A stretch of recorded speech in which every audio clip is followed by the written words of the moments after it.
Welcome to The Explainer. Ever wondered who's really calling the shots inside those huge corporations? Well, today we're diving deep into the world of a corporate director. We're going to demystify the rules, the power, and the responsibilities that shape these corporate guardians, right here in the Philippines. Here's the game plan. We're basically going to follow the entire life cycle of a director. We'll start with who can even get in the door, how they actually get elected, what happens when they're in office, the serious duties they have, and, yep, we'll even talk about how they get paid.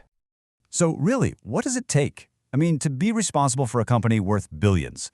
It's a huge deal, and it all starts with meeting some very specific fundamental requirements just to be considered for a seat at that table. Okay, let's dive into this.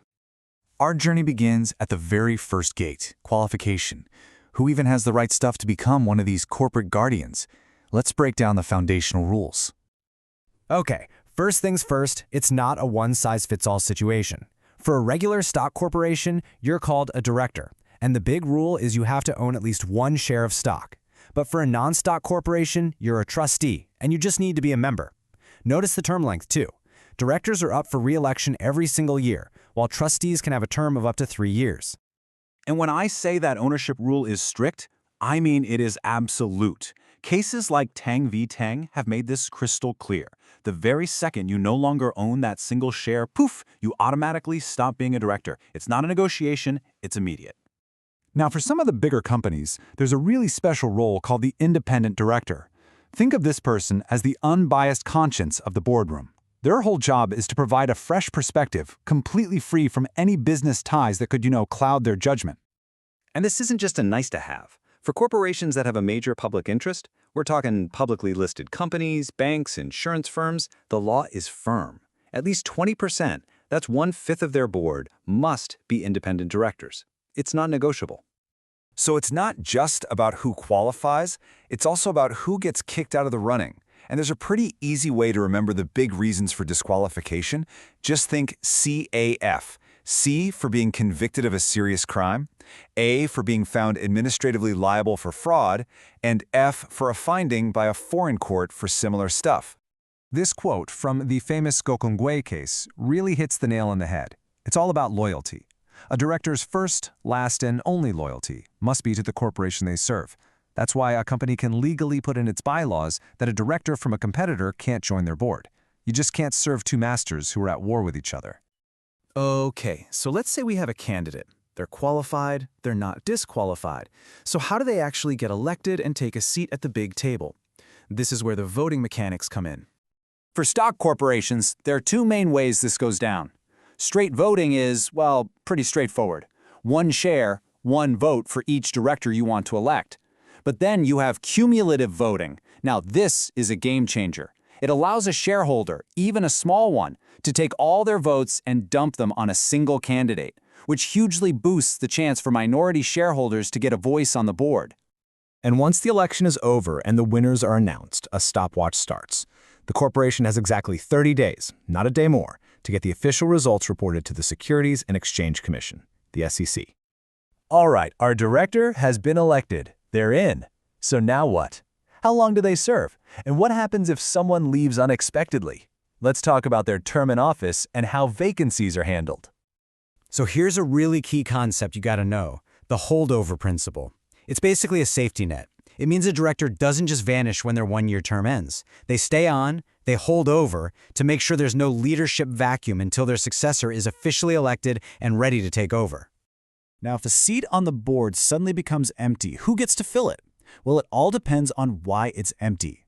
If it's because a director was removed, their term expired, or the board got bigger, then only the stockholders can elect a replacement. But if it's for any other reason, like a death or resignation, the remaining board members can actually choose the replacement themselves, but only if there are enough of them left to legally vote. This rule was put to the test in a fascinating case, one I like to call the case of the ghost director. A director was in holdover status and then resigned. The question was, who fills the seat? The Supreme Court said, look, since his term had technically already expired, this counts as a term expiration vacancy, and that means only the stockholders get to pick the new director, not the board. Okay, now we're getting to the serious part.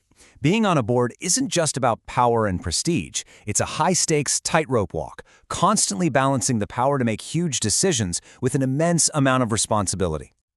Directors are protected by something called the business judgment rule.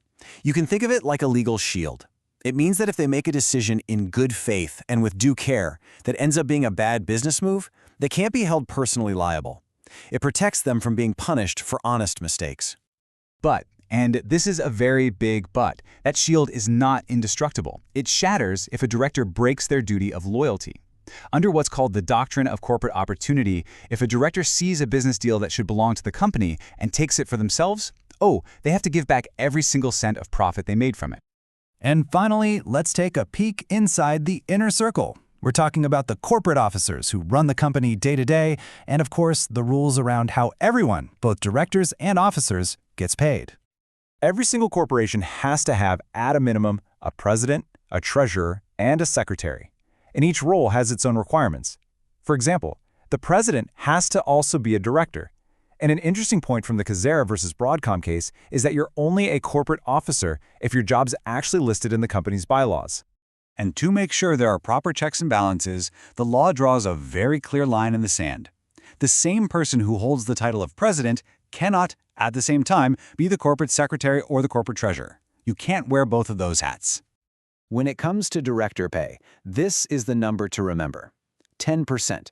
The total yearly compensation for the entire board of directors combined cannot be more than 10% of the company's net income before tax from the year before. That's a hard and fast ceiling. So, as we've seen, the law provides this incredibly detailed framework, right? It's like the blueprint that builds the corporate ship.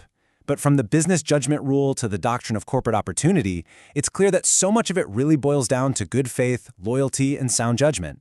Which leaves us with a final question to chew on.